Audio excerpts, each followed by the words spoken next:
My husband's secret affair with his young secretary was just the start. They worked together to plant hidden devices, making $40 million in stolen profits. But his next plan was even worse. The very next day, I got my revenge and left them shocked when they found out their $40 million was actually... My name is Emma Carter, and if you told me a year ago that my life would become the kind of drama you see in suspense novels, I would have laughed. I was living a perfectly normal life, or so I thought. I had a decent career as a journalist in Austin, Texas, where I wrote about local events, social issues, and sometimes politics. My husband, Ryan, was a senior executive at a big real estate firm, and our 16-year-old son, Ethan, was our pride and joy. Smart, driven, and incredibly gifted with technology, he had this knack for solving problems. I never imagined just how crucial that skill would become for us. It all started one Saturday morning. Ethan was in my office helping me set up some new software on my computer. I had promised him pancakes for breakfast, but he was laser-focused on the task as usual. "Mom, your chair feels weird," he said, running his hand along the base. "Like there's something stuck inside." I didn't think much of it. I assumed it was a loose screw or maybe a part of the chair's mechanism. But Ethan's curiosity got the better of him. He grabbed his toolbox from his room and started unscrewing the base. That's when he found it, a small, square device, no bigger than a matchbox, taped discreetly inside the frame. "What is that?" I asked, leaning over his shoulder. He turned the tiny device over in his hand, his face scrunched in concentration. "It's a transmitter," he said finally.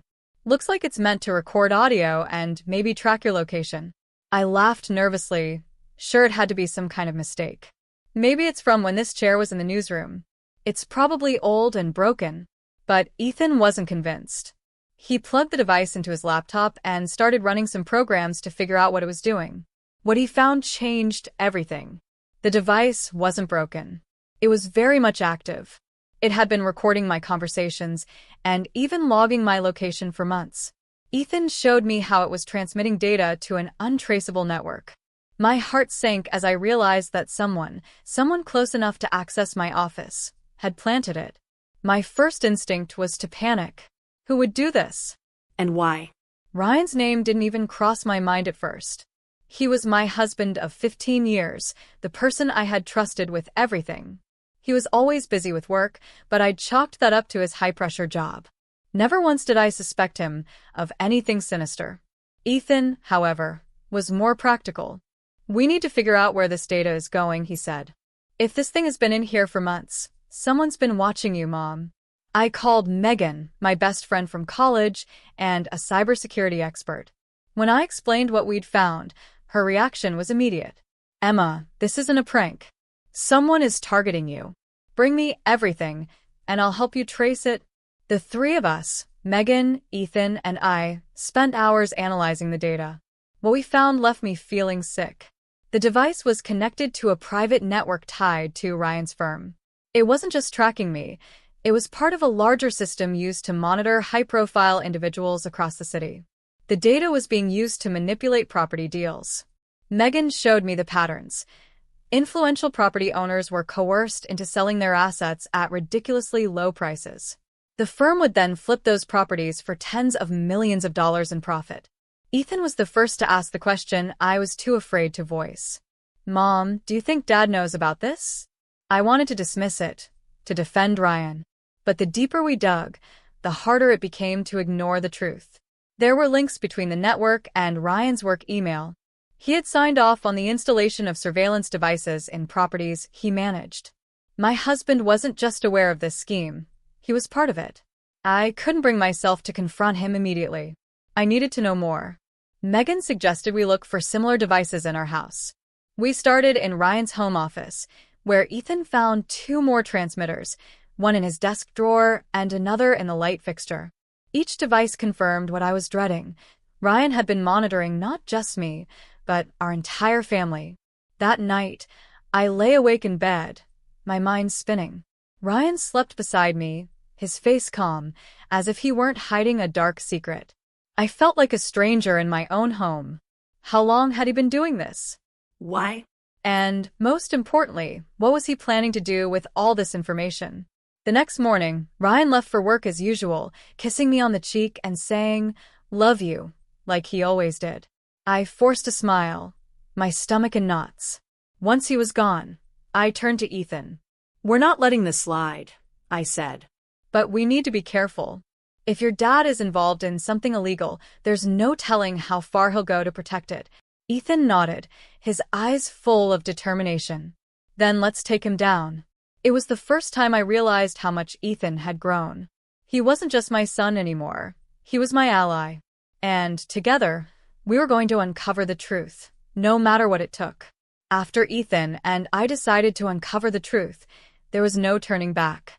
The more I thought about it, the angrier I became. This was my husband, the man I'd shared my life with, spying on me, on our family. What made it worse was the nagging question. Why? Was it about money, power, or something even darker?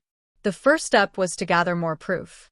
Megan helped us dig into Ryan's work files, starting with his emails.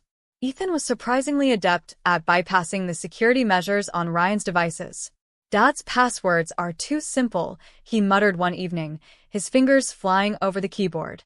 Seriously, success 2022? Who even uses that? We found emails, dozens of them, between Ryan and someone named Lila Dawson.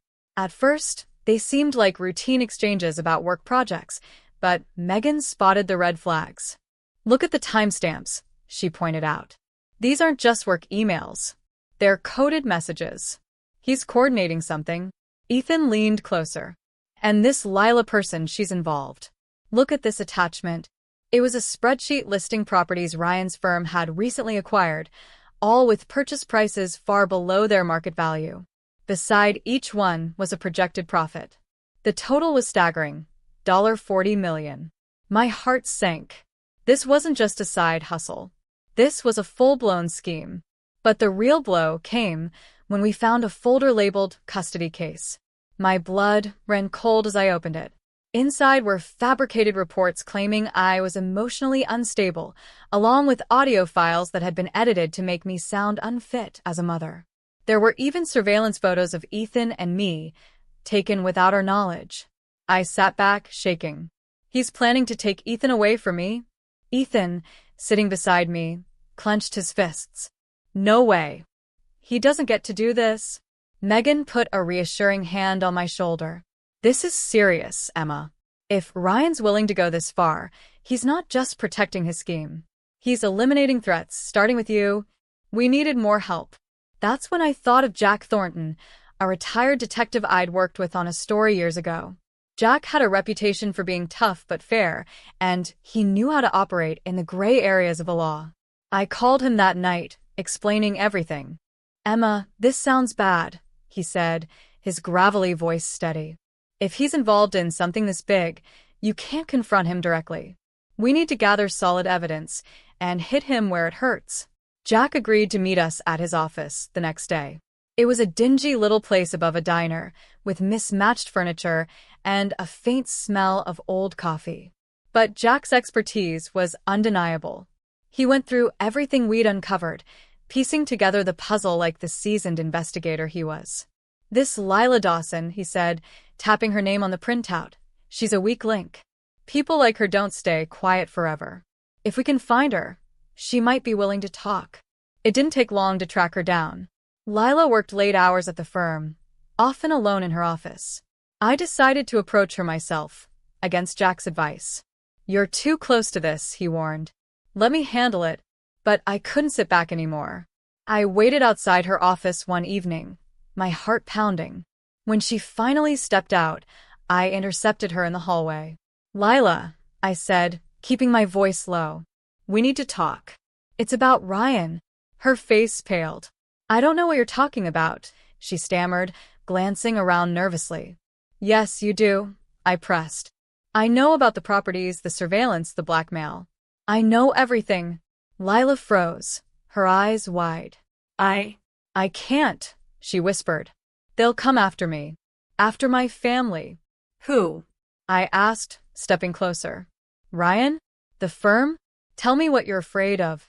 For a moment, She hesitated. Then she broke. "It's not just Ryan," she said, her voice trembling. "It's the whole organization. They control everything. If I talk, they'll kill my brother." My heart ached for her. "Lila, I can help you. I have a retired detective and a cybersecurity expert on my side. We can protect you and your brother. But you have to trust me." She stared at me, tears in her eyes, before nodding slowly. "Okay, I'll tell you what I know." What she revealed was worse than I imagined. The surveillance devices weren't just used to track people, they were part of a larger scheme to control them. The firm targeted wealthy property owners, collected dirt on them, and forced them to sell. The profits were funneled into shell companies, some of which were linked to Ryan's personal accounts. But that wasn't all. Lila showed me a calendar entry for an upcoming meeting at a warehouse on the outskirts of town. It was a meeting between Ryan and the organization's leaders. "They're finalizing the next phase," she said. "If you want to stop this, that's where you need to be." I left the office feeling a mix of dread and determination. Ryan wasn't just complicit in this scheme, he was a key player. And now, thanks to Lila, we had a chance to bring it all crashing down. When I got home, Ethan was waiting for me, his laptop open on the kitchen table. "Mom," he said, his voice steady but urgent, "I hacked into Dad's network." "There's more." "This isn't just about money. They're laundering it through fake charities, even Ethan's college fund." I felt my knees go weak. "He used your college fund?" Ethan nodded. "We have to stop him." I took a deep breath, steeling myself. "We will. But we have to be smart. This is bigger than Ryan. It's about the whole organization. And we're going to take them down." By the time we reached the third night after discovering the surveillance device, I was running on sheer adrenaline. My once peaceful life was now a maze of secrets, betrayals, and plans for a fight I never thought I'd have to face. With Lila's information, the scope of Ryan's betrayal felt even bigger than before. He wasn't just lying to me, he was using our family as pawns in a larger, far darker game. I sat at the dining table with Ethan and Megan, planning our next steps. Jack joined us, spreading out a map of Austin with several locations circled in red. One of those was the warehouse where the upcoming meeting was set to take place. "This is our chance to catch him," Jack said, tapping the map. "If we can record this meeting, we'll have enough evidence to take to the FBI. But we need to be careful. These people aren't just white-collar criminals, they're dangerous." Ethan leaned forward, his expression determined. "I've been digging into the network," he said. "I found encrypted files that I think are the organization's records. If I can crack them, it'll prove everything." "Can you do it remotely?" Megan asked. Ethan nodded. "I'll need time, but I can do it. And if I sync with the warehouse's Wi-Fi during the meeting, I might be able to intercept live data." Jack raised an eyebrow. "That's risky, kid. You sure you can pull it off?" Ethan didn't hesitate. "I have to." I looked at my son, amazed by his courage. "We're not putting you in harm's way," I said firmly. "You'll stay here with Megan. Jack, and I will handle the warehouse." Ethan opened his mouth to argue, but I cut him off. "No discussion, Ethan. You're helping us enough by cracking those files." His jaw tightened, but he nodded reluctantly. The night of the meeting, my nerves were on edge. I parked a block away from the warehouse, the dark streets of Austin eerily quiet. Jack sat beside me, checking the small camera we'd hidden inside a nondescript backpack. "This will give us a live feed," he said. "As long as we stay out of sight, they'll never know we're here." I nodded, gripping the steering wheel tightly. "Let's do this." We slipped into the shadows and approached the warehouse. The building was massive, its exterior lit by a single flickering light. Jack led the way, keeping low as we reached a side window. Inside, I could see Ryan pacing alongside 3 men I didn't recognize. They all exuded an air of power and authority. I pressed the earpiece in my ear and whispered, "Ethan, are you getting the feed?" "Got it," he replied. "And I'm syncing with the warehouse's network now. Give me a few minutes." I took a deep breath and focused on the scene inside. Ryan was speaking, his voice sharp and confident. "The next properties are lined up. Once the transactions are complete, We'll funnel the funds through the charity accounts. One of the men nodded. Good. We've kept a low profile so far, but this needs to go smoothly. No more mistakes. Ryan stiffened slightly. There won't be any mistakes. The tension in his voice made my stomach twist. This was my husband, the man I'd trusted for years, casually discussing a multi-million-dollar fraud scheme. I felt both anger and heartbreak, but I couldn't let either overwhelm me. I had to stay focused. Jack whispered, "They're moving toward the desk." "Something's happening." Inside, Ryan pulled out a stack of documents and handed them to the men. "These are the revised agreements. Once we have signatures, we're locked in." "Ethan," I murmured, "can you get a copy of those?" "Working on it," he said. "I'm almost in." Suddenly, one of the men looked toward the window. Jack and I ducked out of sight, my heart racing. "They didn't see us," Jack muttered. "But we need to stay sharp." Ethan's voice came through the earpiece. "I'm in. I've got the files, and I'm intercepting their data stream." "Good work," Megan added. "Now get out of there." Before we could move, the sound of a door slamming made us freeze.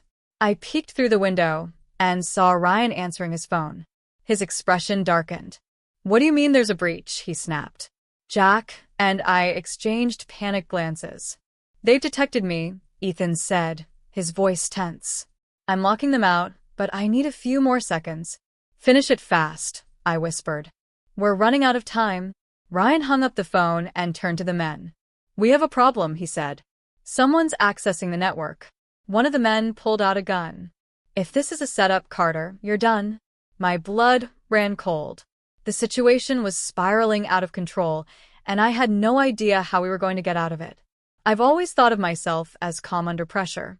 Years as a journalist had taught me how to stay composed, even in the face of chaos. But standing outside that warehouse, hearing Ryan and his accomplices talk about a breach and watching one of them pull a gun, that kind of fear was different. It clawed at my chest, threatening to paralyze me.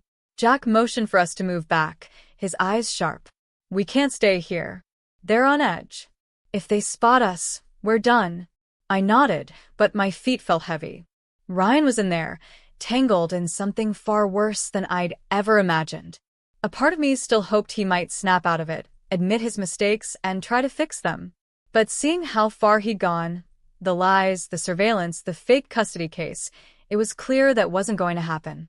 Through the earpiece, Ethan's voice broke the silence. "Mom, I've locked them out of the system, but they're scrambling to regain control. I'm downloading the rest of the files now." "Good," I whispered. "Stay focused. We're almost there." Inside the warehouse, Ryan was pacing, his frustration boiling over. "We need to secure the data. If someone's in the network, they could take everything." One of the men slammed a fist on the table. "You better fix this, Carter. We're not risking our operation because of your mistakes." I said I'll handle it. Ryan snapped, his voice shaking. Jack nudged me. "We've got enough. Let's get out of here." But before we could retreat, the door to the warehouse burst open. FBI agents flooded the room, their weapons drawn. "Federal agents. Hands in the air," one of them shouted. My breath caught in my throat. Jack grinned. "That's my guy," he muttered, clearly relieved. Through the chaos, I saw Ryan freeze. For a brief moment, our eyes met through the window. His expression wasn't one of anger or guilt, it was fear. Pure, unfiltered fear. "Emma," Ethan's voice came through again, this time panicked. "Something's wrong. They're trying to track me down. I think Dad gave them access to my IP address." "What?" My heart dropped. "Ethan, disconnect." "Now." "I'm trying," he said, his voice shaking. "But they're fast." Inside the warehouse, one of the men lunged for a laptop on the desk. An FBI agent tackled him, but not before he managed to send a final command. Jack's phone buzzed, and he frowned at the screen. "They've locked onto Ethan's location. We need to get to him," I said, fear clawing in my chest. Jack didn't hesitate. "Let's move." We raced back to my house, my mind spinning. If Ryan's people knew where Ethan was, they wouldn't hesitate to come after him. He was the key to everything, the files, the data, the proof that could dismantle their entire operation. When we burst through the door, Megan and Ethan were huddled over his laptop. "Mom," Ethan called, relief flashing across his face. I managed to disconnect, but it was close. "Too close," Jack muttered, checking the locks on the doors. "We need to secure this place." Before we could react, my phone buzzed. A text message appeared on the screen, sent from an unknown number. "You thought you could outsmart us. Think again." I showed it to Jack. "They're not giving up." Megan frowned. "They're bluffing. We have the files. They can't undo what's already been sent." Ethan's eyes widened. Wait. What if they're not bluffing? What if they have something bigger planned? His words hit like a lightning bolt. This wasn't just about covering their tracks. They were desperate. And desperate people were dangerous. As if on cue, the power in the house went out, plunging us into darkness. My heart pounded as Jack pulled out a flashlight. "They've cut the power. Stay close." Ethan grabbed his laptop. "I still have battery. I can finish decrypting the files." Megan nodded. "Do it. We'll keep you safe." The next few minutes were a blur. Jack stood guard at the front door, his hand hovering near his concealed weapon. Megan and I barricaded the windows, working quickly in the dim light. Ethan sat at the kitchen table, his fingers flying over the keyboard. Finally, he let out a triumphant shout. "Got it. The files are decrypted. I'm sending everything to the FBI." Good, Jack said. "Now let's get out of here." Before we could move, headlights flooded the driveway. A sleek black car pulled up, and Ryan stepped out. He was alone, his hands raised as if in surrender. "Emma," he called. "Let me explain." Jack moved to block the door, but I stopped him. "Let me handle this," I said, stepping outside. Ryan looked disheveled, his confident demeanor shattered. "Emma, I didn't mean for it to go this far," he said, his voice pleading. "They forced me." "I didn't have a choice." "You always had a choice," I said coldly. "You chose greed. You chose lies. And you chose to betray your own family." "Emma, please." "No," I snapped. "It's over, Ryan. The FBI has everything. They're shutting down the operation as we speak." His face twisted in desperation. "You don't understand. They'll come after me. They'll come after you. We need to work together." I shook my head, tears stinging my eyes. "We're not a team anymore. You destroyed that." The sound of sirens in the distance broke the tense silence. Ryan's shoulders slumped as he realized the fight was over. "Emma, I'm sorry, but it was too late for apologies." The FBI arrived moments later, taking Ryan into custody. As they led him away, I felt a strange mix of relief and sorrow. The man I'd once loved was gone, replaced by someone I barely recognized. In the weeks that followed, the fallout was massive. The FBI dismantled the organization, arresting dozens of key players. Ethan's files became critical evidence, exposing years of fraud and corruption. Ryan, facing a mountain of charges, eventually pleaded guilty in exchange for a lighter sentence. As for me and Ethan, we rebuilt. Slowly but surely, we created a new life, one grounded in trust and resilience. I returned to journalism, writing an exposé on digital surveillance that sparked national attention. Ethan channeled his tech skills into helping others protect their privacy. Looking back, I realized that betrayal doesn't just destroy, it reveals. It strips away the lies, forcing you to see what's real. And in the end, we found something far more valuable than the life we'd lost: the strength to fight for what truly mattered.